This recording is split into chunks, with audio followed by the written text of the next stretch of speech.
La sortie du film Sparring de Samuel Jouy avec Mathieu Kassovitz, l'histoire d'un boxeur de 40 ans sur le déclin qui accepte de devenir l'entraîneur, le sparring partner d'un grand champion. Kassovitz, passionné par ce sport, réalise ici de vrais combats.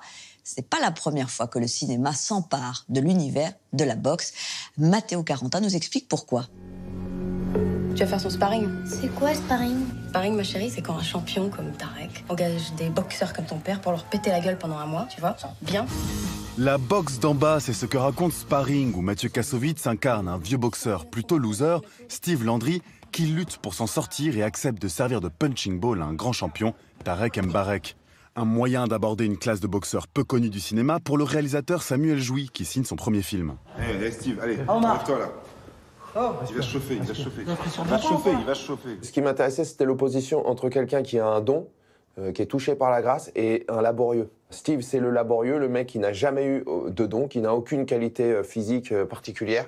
Et Tarek Mbarek, le personnage de Souleymane, c'est celui qui a vraiment un don, quelque chose. Je suis pas l'aristo du cœur, mec. J'ai un championnat d'Europe à préparer. J'ai pas le temps des états d'âme. Faut que j'ai des gens au top avec moi. J'ai pas vu de film fait sur vraiment les gens qui bourlinguent dans ce métier et qui le vivent comme aller à l'usine le matin et qui en survivent d'une manière très basique. Ça manquait. Et c'est pour ça que Samuel, le réalisateur, a voulu faire un film qui soit le plus proche de ces gens-là. Et donc, il fallait que ça sente la sueur, il fallait que ça sente le réel. Il était clair qu'une des directions du film, c'était que c'était un mec qui n'avait jamais connu la gloire et qui ne la connaîtrait jamais. Donc là, sans raconter la fin du film, on peut déjà vous dire qu'il ne sera pas champion du monde à la fin. Et voilà, Razor Sharp qui fait son entrée dans l'arène. Champion du monde et par chaos si possible, c'est normalement l'objectif de tous les boxeurs de cinéma. Dans cette catégorie, c'est le poids lourd Rocky qui remporte tous les prix depuis les bas-fonds de Philadelphie.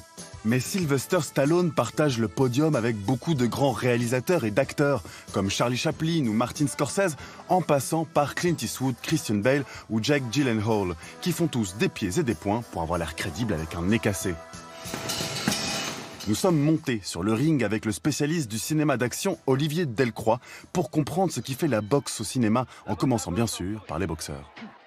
Ce sont généralement des losers et qui vont, en s'entraînant, qui vont en combattant, recouvrir leur honneur, reprendre en main les rênes de leur destin. Donc c'est toujours des histoires de boxeurs qui se relèvent. Parce qu'en fait, le grand ring de la vie, c'est aussi ça, c'est on prend des coups, on s'affaisse, on met un genou à terre, mais on se relève.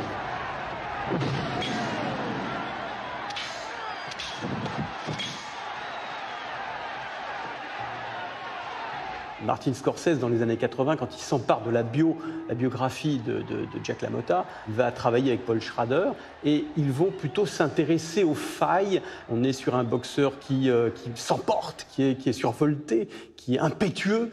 Et toutes ces failles, au début, peuvent servir son objectif qui est de gagner, mais progressivement, au fur et à mesure qu'il s'emporte, qu'il devient parano, qu'il devient schizophrène parfois, évidemment, ces failles grossissent et font de lui un perdant.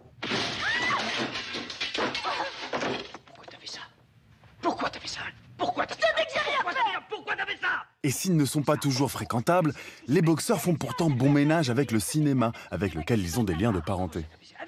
Le cinéma est né dans une sorte de fête foraine, hein. C'est une attraction de cirque, et la boxe aussi. Et c'est pour ça qu'en fait les films de boxe sont très naturellement développés par le cinéma muet, parce que c'est unité de temps, unité de lieu, unité d'action. On a deux personnes qui se frappent dessus à coups de gants de boxe. On est dans quelque chose de très grand public, de très pop culture, et forcément le cinéma va s'emparer de ça avec gourmandise.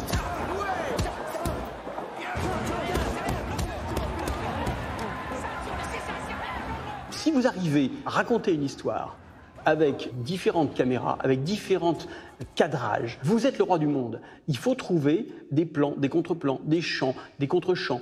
Vous avez de la chorégraphie dans la boxe. Vous avez de la danse quasiment. C'est ce que disait d'ailleurs Mohamed Ali. Je vole comme un papillon, j'évite, j'esquive et je frappe comme une abeille. Et c'est vraiment ça, la boxe. C'est un coup de plan égale un coup de poing. Allez, Mickey, pilonne-le! Wow, décroche un magnifique crochet du gauche. Il pilonne son adversaire. Tête, corps, les coups pleuvent. C'est un feu d'artifice.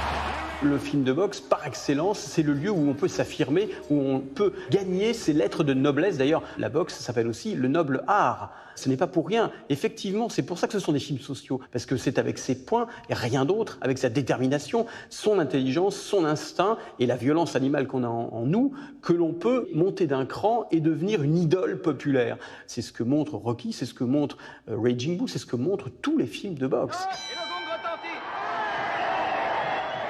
Reeves a été sauvé par le gong. Mais Lamota a-t-il attaqué assez tôt?